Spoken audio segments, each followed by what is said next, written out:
Herkese merhabalar arkadaşlar. Ben Kaptan Bahadır Acuner. Bundan birkaç gün öncesinde Instagram hesabımda sizlere bir soru sormuştum. Demiştim ki son 12 ay içerisinde kaç saat uçuş gerçekleştirdim diye. Buna gerçekten çok ilginç cevaplar geldi. Güzel cevaplar da geldi. Bayağı yakınlaştığınız sayıya, ama bunun cevabını videonun sonunda vereceğim. Bu soruyu sizlere neden sordum diye soracak olursanız, tabii ki bugünkü konumuz pilotların ne kadar uçuş yaptıkları ve bunların sınırları nedir? O konuya değineceğim. Gerçekten ilginç bilgiler bulacaksınız. O yüzden atlamadan devam edin videoya, oldu mu? Wright kardeşler ilk uçuşu yaptıktan sonra havacılık gerçekten büyük bir patlama yaşadı.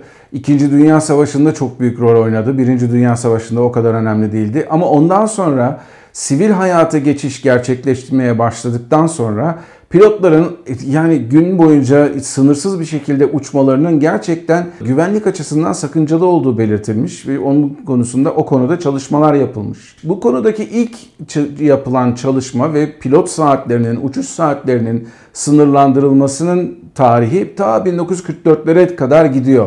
Orada Chicago Konvansiyonu'nda yapılan bir takım anlaşmalarla, bir takım belirlemelerle pilotların sınırları, uçuş saat sınırları belirlenmiş. Her ülkenin kendi sivil havacılık otoritesi olduğu için de bu sınırlarda değişiklikler ortaya çıkmış. Tabii ki siz biliyorsunuz, dünyada 2 tane geçerli havacılık otoritesi var. Bunlardan Avrupa Havacılık Otoritesi olan EASA var. Bir de onun dışında tabii ilk uçuşun yapıldığı Amerika Birleşik Devletleri'ndeki FAA, yani Federal Havacılık Dairesi var. Bunun belirlemiş olduğu bir takım sınırlar var. Ama daha önceden de söylediğim gibi ülkeler bu konularda değişik sınırlarla da çalışabilmekte.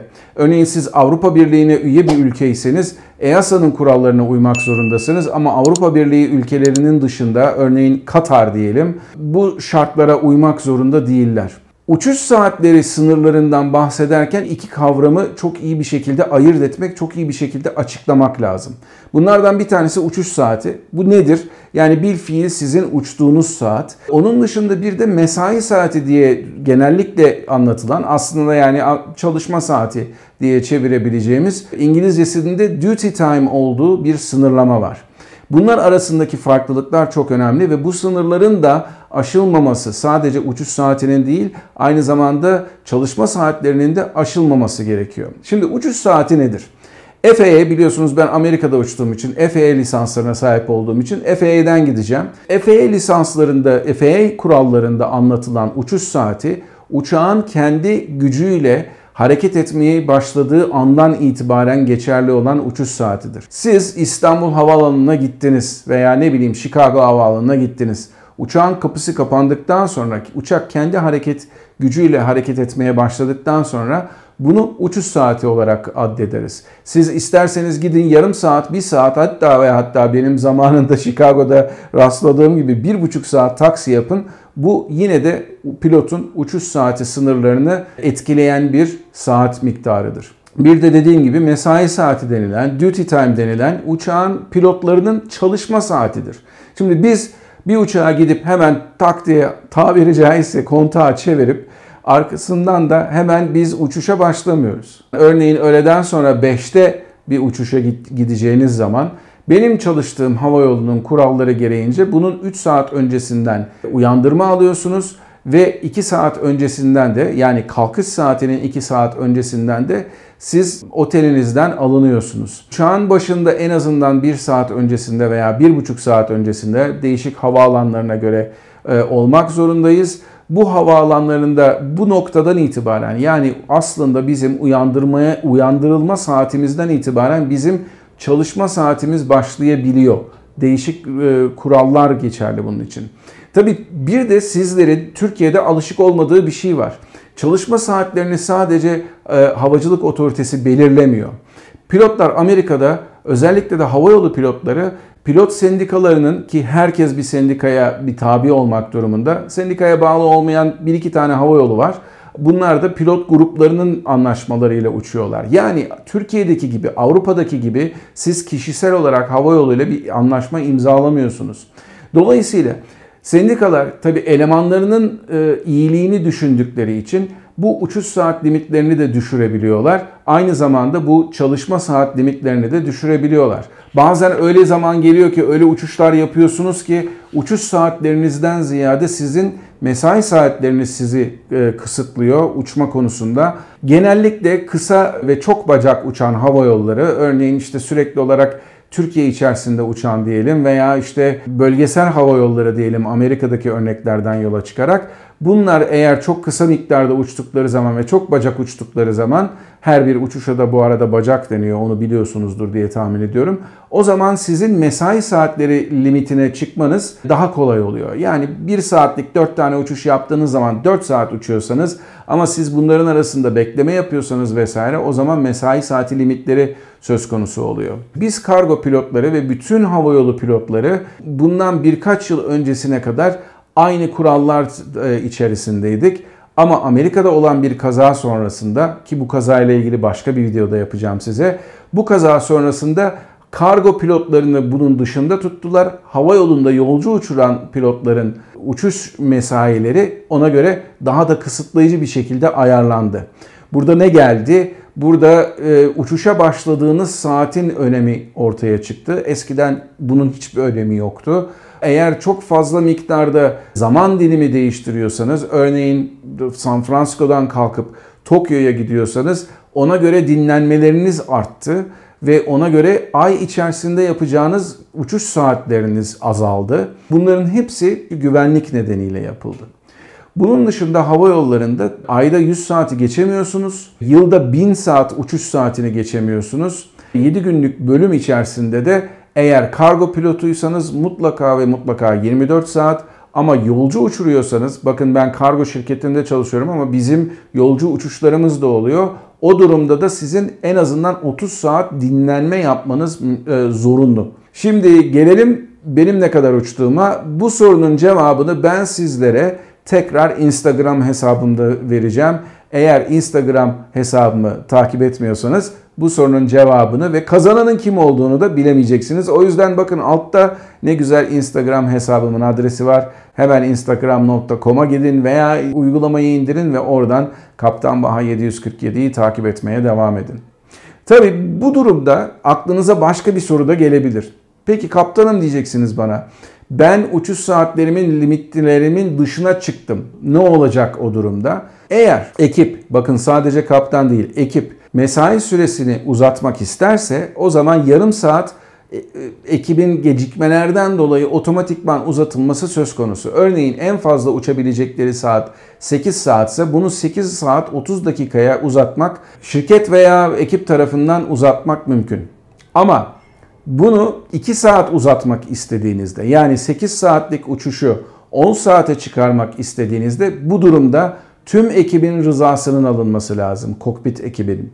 Şirket sizi bu şekilde sizin rızanız olmadan uçuramaz. Uçurduğu takdirde şirket kuralları, havacılık kurallarını ihlal etmiş olur. Dedim ya size, sorunuz vardır mutlaka. Şirket bu havacılık kurallarını ihlal ederse ne olur diye.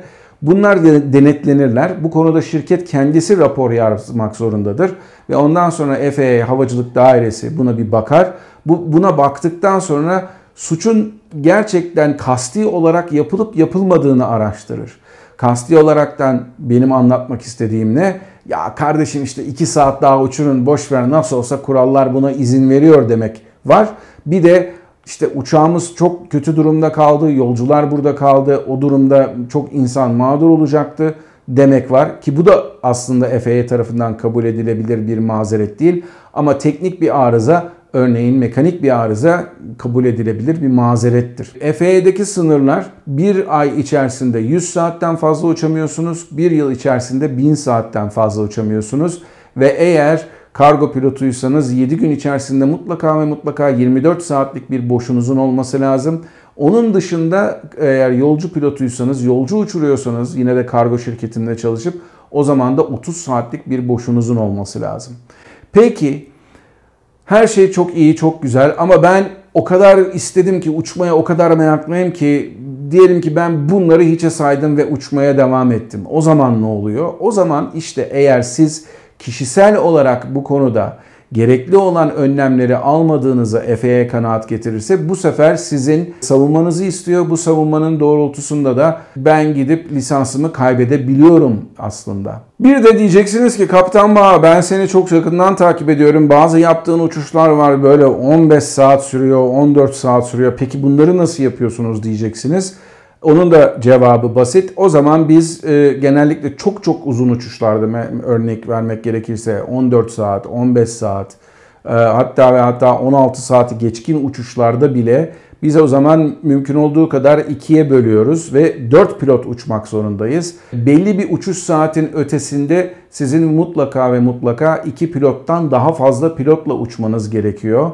Örnek vermek gerekirse 2 pilot anca 8 saate uçuyabiliyorsunuz. Ama bunu 8 saatin üstüne çıkarmak istediğinizde o zaman ne oluyor? O zaman en azından 3 tane pilotunuzun olması lazım. Kaç saatlik uçuşa kadar? 13 saatlik uçuşa kadar. 14-15 saatlik uçuşları biz 4 pilotla yapıyoruz. Uçuşun diyelim ki 14 saatlik bir uçuş. İlk kalkıştan sonraki 1 saatlik bir bölümünde ve inmeden önceki 1 saatlik bir bölümünde 4 pilotla kokpitte bulunuyoruz. Onun dışında geriye kalan 12 saati 6 saat ve 6 saat olarak ikiye bölüyoruz. Peki bu ülkemizde nasıl? Ona bir bakalım.